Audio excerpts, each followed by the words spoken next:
Boa tarde, turma. Espero que todos vocês estejam bem. Nós estamos iniciando o nosso assunto de hoje e vocês vão pegar os cadernos e vão abrir na disciplina de biologia, na matéria de biologia, certo?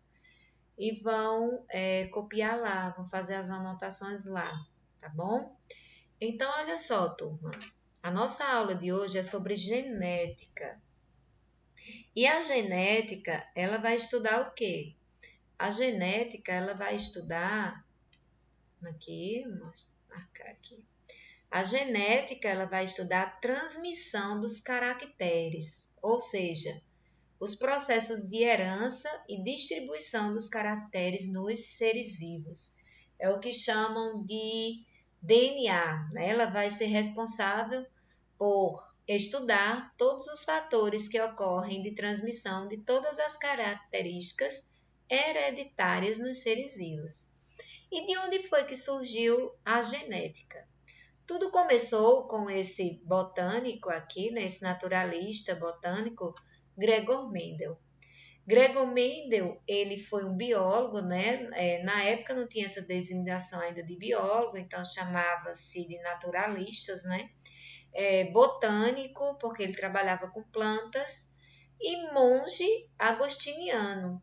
E também ele trabalhava na área de meteorologia e ele era austríaco, né?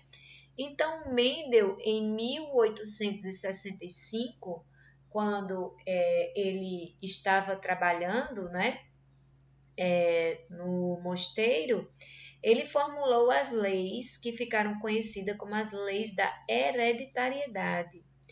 Então, hoje chamadas de leis de Mendel, que regem então a transmissão dos caracteres hereditários nas espécies, ou seja, se o indivíduo tem a cor do olho azul, se é alto, se é baixo, né? Se é magro, se é gordo.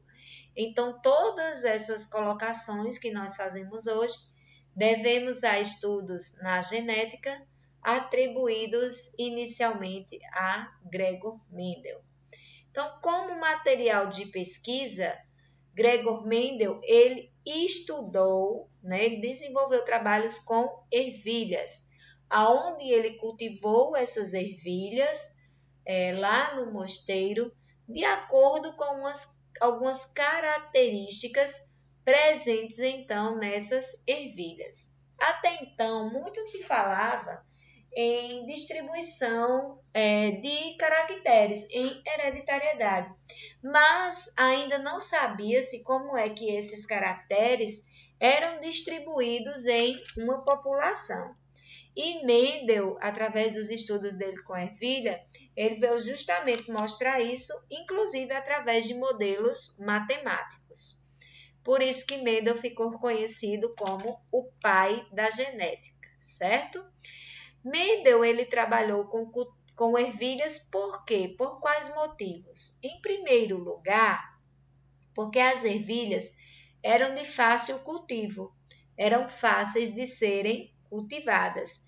Em segundo lugar, porque as ervilhas possuíam um ciclo de vida curto, ou seja, elas nasciam, né, e cresciam num curto espaço de tempo e produziam assim os seus frutos.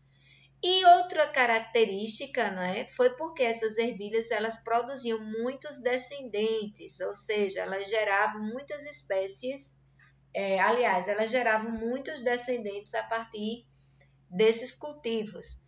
E por elas possuírem características extremas, ora alta, ora baixa, algumas características que a gente vai ver daqui a pouco.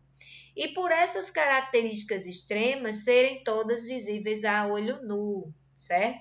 O que facilitou muito. Hoje a gente já tem diversos trabalhos, já temos o domínio da microscopia, né, e também a de eletrônica de varredura, então já fica mais fácil fazer trabalhos ao nível microscópio. Mas ao nível, naquela época, eram mais complicados.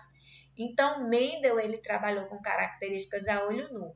Hoje nós trabalhamos com características moleculares, certo? Ou seja, características que são reproduzidas a partir de moléculas. Então, nós usamos equipamentos hoje mais precisos até para analisar mesmo esses genes de maneira mais precisa, a não ser pelas características que são visualizadas. Mas na época, Mendel utilizou as ervilhas por essas características e que deu muito certo. Então, Mendel observou algumas características. Lembra que eu falei que as características eram extremas?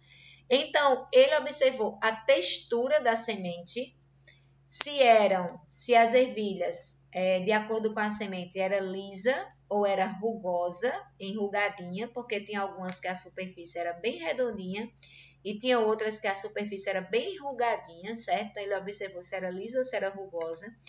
A cor da semente, se a semente ela tinha a cor amarela ou se a semente tinha cor verde. Olha só que características extremas, não é?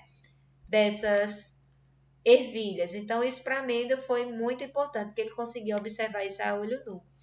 Se o revestimento da semente era colorido, tinha cor, ou se ele era esbranquiçado.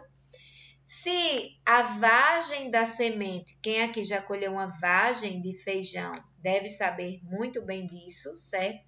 Se ela é inflada, ou seja, se a vagem era cheinha das ervilhas, ou se a vagem era enrugada, era murchinha, aquela vagem murchinha, certo? Enrugada. Então, ele observou isso também.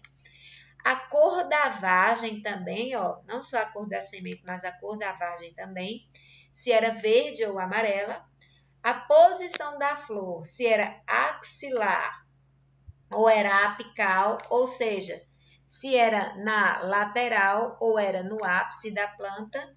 E o caule, se ele era muito longo, o caule das plantas, ou se eram plantas baixinhas, ou seja, caule curto. Então, ele observou características de planta alta e características de planta baixa.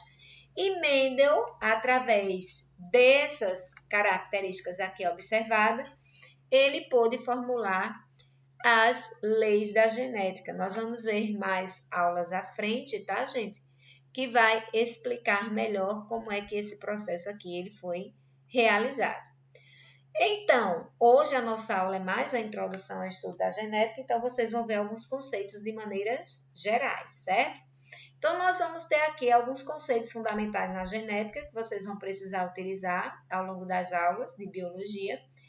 Quando a gente falar em genótipo, a gente vai estar falando no conjunto total de genes que possui, então, um indivíduo. Então, um conjunto total de genes que possui um indivíduo é chamado de genótipo. Então, cada espécie vai ter um genótipo diferente. Uma mosca de fruta, que é a Drosophila melanogaster, vai ter uma quantidade de genes diferente a um ser humano, por exemplo, o Homo sapiens, que vai ter uma quantidade diferente de genes a respeito de um cavalo, por um exemplo, de uma vaca, de um pé de milho, de um pé de feijão. Então, o conjunto total de genes de cada indivíduo é chamado de genótipo. E o genótipo de um indivíduo, mais a interação com o meio ambiente, ou seja, a interação com o meio, com o ar, com o sol, com a chuva, com a localização, vai formar o fenótipo do indivíduo. Porque, por um exemplo, vamos supor que você seja gêmeo, né? Você tenha um irmão ou uma irmã gêmea. Vamos supor que vocês são gêmeos homozigóticos, nasceram da mesma placenta e vocês são iguaizinhos. Mas um mora aqui no Brasil, numa região como Patos, ensolarada, e outra mora lá na Europa, numa região que mal o indivíduo pega sol. Nós vamos ter aqui que pode haver uma diferença desses gêmeos sendo criados numa cidade e outro noutra. Uma diferença fenotípica.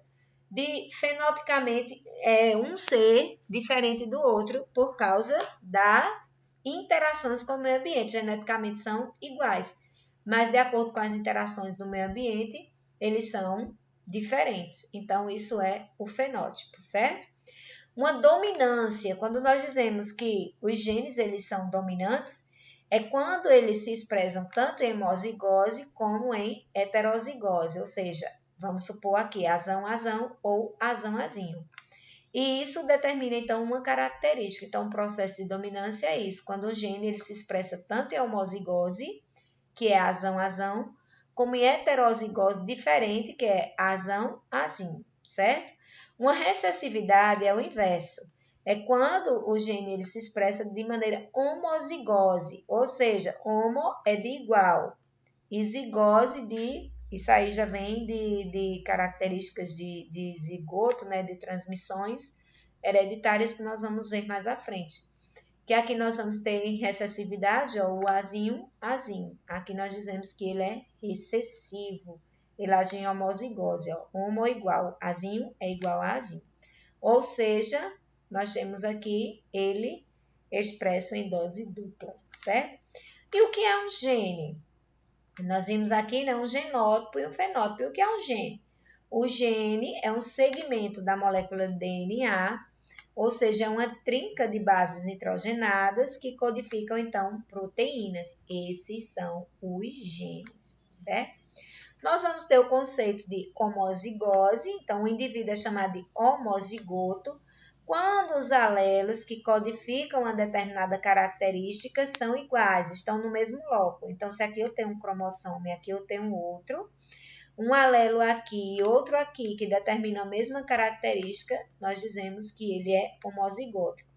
E heterozigoto é o indivíduo que possui os dois alelos diferentes para uma determinada característica. Então, nós temos aqui, certo? Heterozigose, né? Nós vamos ter aqui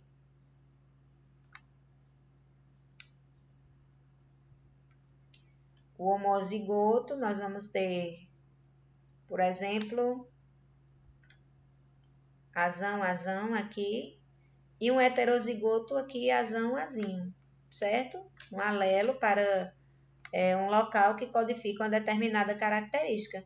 Então, em homozigose, vamos ter, por exemplo, azão, homozigose, e heterozigose, azinho, porque a azão é diferente de azinho, então é heterozigose, ok? Para uma determinada característica. Então, nós vamos ver aqui também alguns conceitos.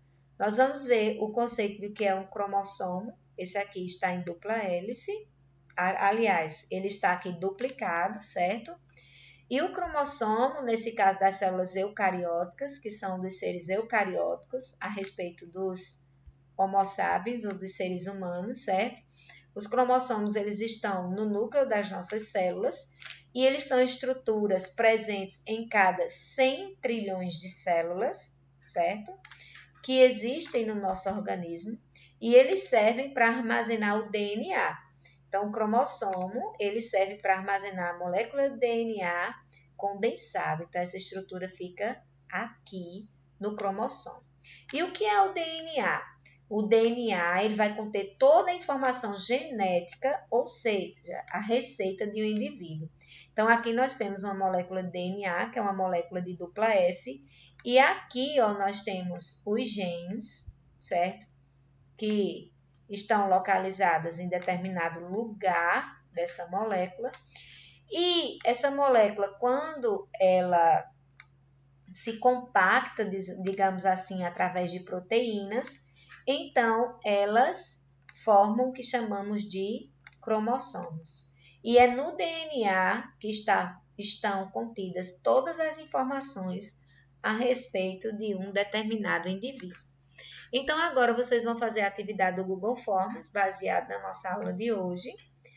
E até a nossa próxima aula de sexta-feira. Um abraço e qualquer dúvida, envie uma mensagem para o meu privado.